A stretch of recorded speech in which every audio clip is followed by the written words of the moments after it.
Encore une fois, je dis que les opérateurs ont tous intégré l'environnement des affaires en Afrique. D'accord ? Donc on fait des affaires en Afrique. Et on voit sur différents opérateurs, une étude était sortie montrant que les marges les plus importantes en produits de consommation étaient faites en Afrique par les opérateurs. On ne citera pas une bière toute verte, mais une grosse partie du résultat net ou du résultat d'exploitation de cette entité avait la meilleure portion de marge en Afrique, sur les grands émergeurs. Donc pour moi, les opérateurs intègrent le coût du risque dans leur rémunération et les acheteurs, avec ce besoin de consommation, intègrent aussi le coût du risque dans leur réflexe d'achat. Comme vous pouvez avoir un coût d'un risque de transport ou un coût de transport qui est supérieur. Donc nous on mesure ça. Et aujourd'hui, j'ai pas fondamentalement de pays qui amènent de sources d'inquiétude. On pourrait même dire, même l'Égypte dans la période la plus critique, on n'a pas fondamentalement eu d'importantes casses. On va dire même le Ghana aussi, avec la dépréciation de la monnaie nationale d'une vingtaine de %, on n'a pas eu une montée significative de sinistralité. Les deux pays, effectivement, c'est plutôt le parallèle, et c'est lié à nos engagements et aussi à la situation des pays.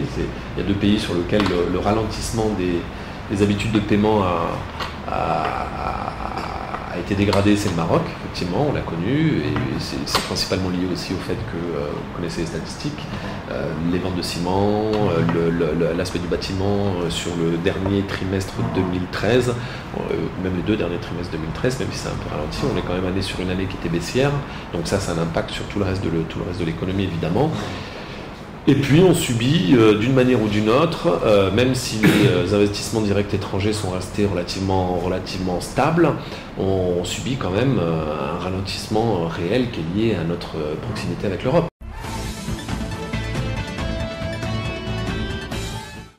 On s'était amusé à faire une classification de nos différents pays selon différents critères. On a certains pays que l'on considère être des champions régionaux en mesurant en fait deux éléments qui sont la taille de la population intérieure et la croissance du PIB ou la taille du PIB qui en font des pays attractifs. Donc en fait, vous avez en gros dans la sous-région ou dans la région, si je peux la qualifier ainsi, vous avez sur le Maghreb, l'Afrique centrale et de l'Ouest, 70% du PIB qui sont faits en gros par 3 ou 4 pays et qui représentent 40% de la population. C'est l'Algérie, le Maroc et la Tunisie. Donc vous avez déjà un premier bloc d'importance sur lequel les tailles de marché intérieur font que pour les opérateurs, il y a un intérêt réel à y aller puisque vous avez une masse critique. Après, vous avez, en fonction de classement d'environnement des affaires, une deuxième catégorie de pays qui représente en gros 20% du PIB régional et un gros tiers de la population qu'on appellera nos sous-champions régionaux ou nos champions régionaux qui sont en fait la Côte d'Ivoire, le Cameroun et le Ghana. On y voit un fort potentiel d'évolution, un environnement des affaires stable et une taille de population qui effectivement amène un intérêt pour les opérateurs.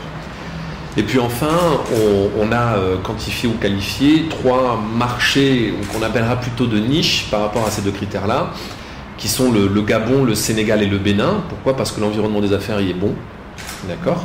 Et l'évaluation pays est bonne aussi. Donc on considère que c'est des marchés importants, mais de taille plus modeste en matière de taille de PIB et ou de taille de population. Ce qui fait que oui, ce sont des marchés à regarder, mais j'allais dire sur des volumétries particulières ou des chantiers particuliers.